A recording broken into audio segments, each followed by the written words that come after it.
بھرپور تیاری انہوں نے کی، لشکر تیار ہو گیا۔ آپ کے چچا عباس نے خط لکھا رسول اللہ صلی اللہ علیہ وسلم کو مدینے میں کہ جناب اس طرح یہ آ رہے ہیں۔ 3000 کافر تھے مکہ کے، اور اسی طرح 15 عورتیں بھی ساتھ تھی جذبات کو بھڑکانے کے لیے۔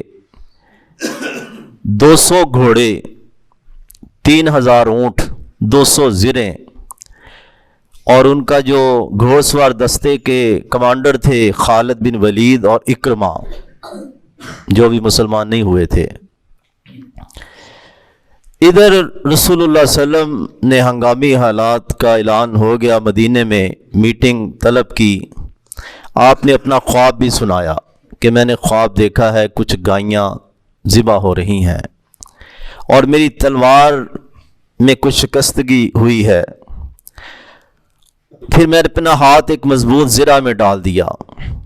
آپ نے تعبیر بھی بتائی کہ میرے صحابہ کچھ قتل ہوں گے، میرے گھر کا بندہ بھی قتل ہوگا۔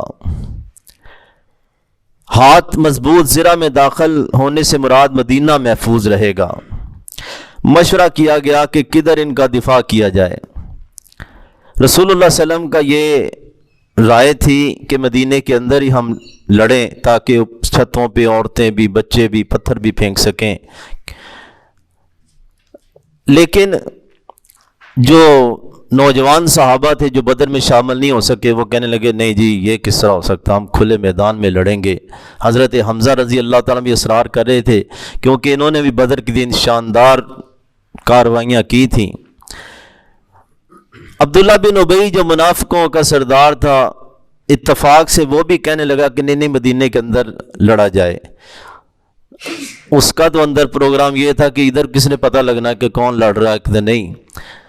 بہرحال اللہ نے بھی پردے چاک کرنے تھے، نقاب اتارنے تھے۔ رسول اللہ صلی اللہ علیہ وسلم نے جب دیکھا سب اصرار کر رہے باہر، تو آپ نے کہا ٹھیک ہے میں اپنی رائے چھوڑ دیتا ہوں۔ تو جمعے کا دن تھا، جمعہ پڑھا، پھر عصر کی نماز پڑھائی، رسول اللہ صلی اللہ علیہ وسلم نے اپنے گھر چلے گئے، ابو بکر صدیق بھی ساتھ، حضرت عمر بھی۔ تو ادھر جنگی لباس، خود، زرہ وغیرہ آپ کو پہنائی گئی۔ باہر سعد بن معاذ سردار تھے، اسید بن حضیر، انہوں نے کہا یار تم نے اصرار کر کے اللہ کے نبی کو نا مدینے سے باہر لڑنے کے لیے قائل کیا ہے۔ اب وہ شرمندہ، ندامت۔ باہر آئے اللہ کے حبیب تو کہنے لگے یا رسول اللہ علیہ وسلم جس طرح آپ چاہتے ہیں جدھر لڑنا ادھر ہی لڑیے۔ فرمایا نہیں، جب اللہ کا کوئی نبی ہتھیار سجا لیتا ہے تو پھر وہ اللہ پہ ہی چھوڑتا ہے جو اللہ فیصلہ فرمائیں گے۔ اس طرح ان کا قافلہ بھی چل پڑا۔ مصعب بن عمیر کے پاس مہاجرین کا پرچم تھا، انصار کے 2 گروہ اوس کا پرچم اسید بن حضیر قیادت کر رہے تھے دستے کی، اور خزرج کے دستے کی قیادت حباب بن منذر کر رہے تھے۔ ان سب سے آگے سعد بن معاذ اور سعد بن عبادہ تھے۔ آپ نے لشکر میں دیکھا کچھ بچے بھی ہیں، فرمایا بھی تم واپس چلے جاؤ۔ عبداللہ بن عمر تھے، اسامہ تھے، اسی طرح زید بن ارقم، ابو سعید خدری۔ رافعہ ایک لڑکا تھا، کہا بھی تم رہو کیونکہ تمہارا نشانہ بڑا زبردست ہے، تیر انداز تھے۔ سمرہ بن جندب کہتے ہیں اللہ کے نبی اس کو اجازت دے دیا، مجھے کیوں نہیں، کشتی کروا لے۔ کشتی میں گرا دیا رافعہ کو، تو ان کو بھی اجازت مل گئی۔ سخت سیکورٹی تھی، 50 کے قریب صحابہ کی ڈیوٹی لگی تھی۔ فجر کی نماز پڑھ کے آپ چل پڑے احد، کیونکہ احد میں وہ آ چکے تھے کافر۔ تو جب شوت، نماز کے بعد شوت کی جگہ، نام ہے جگہ کا، جب ذرا روشنی پھیل گئی، اس وقت عبداللہ بن ابی کہنے لگا جی میں نے نہیں ساتھ جانا۔ دونوں لشکر آپس میں جب نظر آنے لگے، ہاں بھی تمہیں کیا مسئلہ، جی میری رائے نہیں مانے گی، میں نے کہا تھا مدینے کے اندر ہی لڑا جائے۔ اب دیکھو بدبخت، یعنی کہ اگر نہیں تیری رائے تو ادھر ہی رہتا۔ عین موقع پہ یعنی کہ اس نے یہ کیا، اور 300 بندے تھے اس کے ساتھ۔ مقصد کیا تھا؟ مسلمانوں کا مرال ڈاؤن ہو، کافروں کو حوصلہ ملے۔ 1000 تو پہلے تھے، صرف 700 رہ گئے مسلمان۔ اچھا اس کو دیکھ کے کوئی دو قبیلے بنو سلمہ اور بنو حارثہ ان کے بھی قدم ڈگمگائے، لیکن ہے مخلص تھے۔ اللہ نے سورہ آل عمران کے اندر پورا غزوہ احد کا تذکرہ کیا ہے۔ اذ ہمت طائفتان منکم، جب دو جماعتوں میں تم میں سے ان تفشلا، کچھ ان کے قدم ڈگمگائے، واللہ ولیہما، مخلص تھے، اللہ نے فوراً ان کا ہاتھ پکڑ لیا، اللہ ان کی کارسازی کی۔ منافقوں کے پیچھے گئے حضرت جابر کے والد عبداللہ بن حرام رضی اللہ تعالیٰ عنہ، بھئی آؤ کیا کر رہے ہو، چلو مدینے کی خاطر ہی لڑو، مدینے کا دفاع تو کرنا ہے نا، نہ جہاد سمجھو۔ کہا نہیں نہیں یہ تو خودکشی ہے، ہم نہیں جائیں گے ساتھ۔ یہ بھی ساری باتیں قرآن کے اندر ہیں، یعنی کہ جو جو مدینے میں ہو رہا تھا آسمان سے وہی رننگ کمنٹری کی شکل میں نازل ہو رہا تھا۔ اس کے بعد نبی صلی اللہ علیہ وسلم نے اس طرح پوزیشن احد کے اندر کہ پیچھے احد پہاڑ کو رکھ لیا اپنے سامنے مدینہ ہے، اور ایک دائیں طرف چھوٹی سی ٹیکری تھی جس کا آج نام جبل رما ہے احد کے پاس، وہاں رسول اللہ صلی اللہ علیہ وسلم نے 50 تیر اندازوں کو بٹھا دیا۔ عبداللہ بن جبیر رضی اللہ تعالیٰ عنہ ان کے کمانڈر تھے، بڑی سخت ہدایات دیں، کہا ہم جنگ جیتیں یا ہارے تم نے اپنی جگہ سے نہیں ہلنا۔ بعض روایتوں میں کہ پرندے بھی ہمارا گوشت کھا لیں، تم نے یہ جگہ نہیں چھوڑنی۔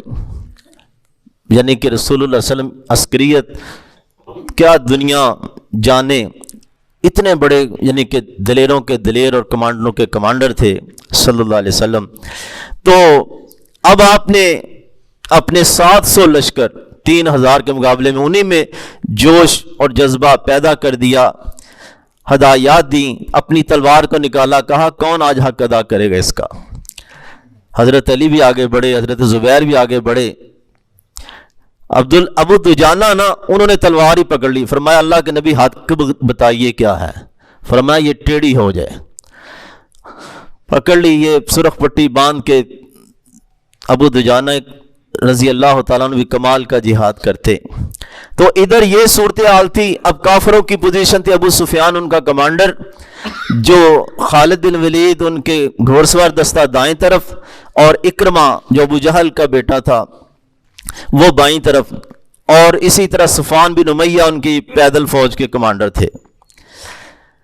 ابو سفیان نے نا جو پرچم بردار تھا ان کا بنی عبدالدار کا، اس کو جوش دلایا، اور یار تم نے جھنڈا صحیح طرح پکڑنا تو پکڑنا، کیونکہ لشکر تو جھنڈے کے ساتھ ہوتا ہے، آگے بدر کے اندر جھنڈا گر گیا ہم شکست کھا گئے۔ وہ ہے پہلوانوں کا خاندان تھا بنی عبدالدار، ان کو اور غصہ چڑھ گیا، کہا کس کی مدد جھنڈا ہم سے لے لے۔ یہ خاندان یعنی کہ تقسیم آ رہی تھی کہ ان کی یہ ذمہ داری، ان کی یہ ذمہ داری، اور انہوں نے پھر کمال کی لڑائی لڑی کافروں کی طرف سے۔ طلحہ بن ابی طلحہ ان کا سب سے بڑا مینڈا تھا، کہتے یعنی کہ ان کو کہا جاتا بڑا قد کاٹ والا۔ بہرحال حضرت زبیر حواری رسول نے اس کو قتل کیا۔ دوسرے نے جھنڈا اس کے بھائی نے پکڑ لیا، عثمان نے، اس کو حضرت حمزہ نے گرایا۔ پھر تیسرا بھائی اسی کا وہ قتل ہوتا ہے، جھنڈا نہیں گرنے دیتے، حتیٰ کہ پھر ان کے بیٹوں نے جھنڈے پکڑنے شروع کر دیے۔ کہتے ہیں اس خاندان کے 8 پرچم بردار جو کافروں کے تھے وہ قتل ہوئے۔ آخری ان کا ثواب ایک غلام تھا، وہ اپنے آقاؤں سے بھی بڑھ گیا دلیری میں، یعنی کہ اس نے اس طرح جھنڈے کی حفاظت کی جو کافروں کا جھنڈا تھا۔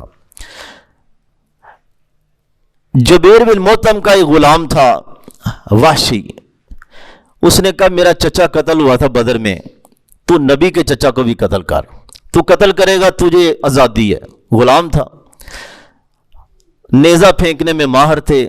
وہ خود کہتے ہیں وحشی کہ میں نا بس مجھے جنگ سے کوئی سروکار، مجھے تو اپنی آزادی سے تھا۔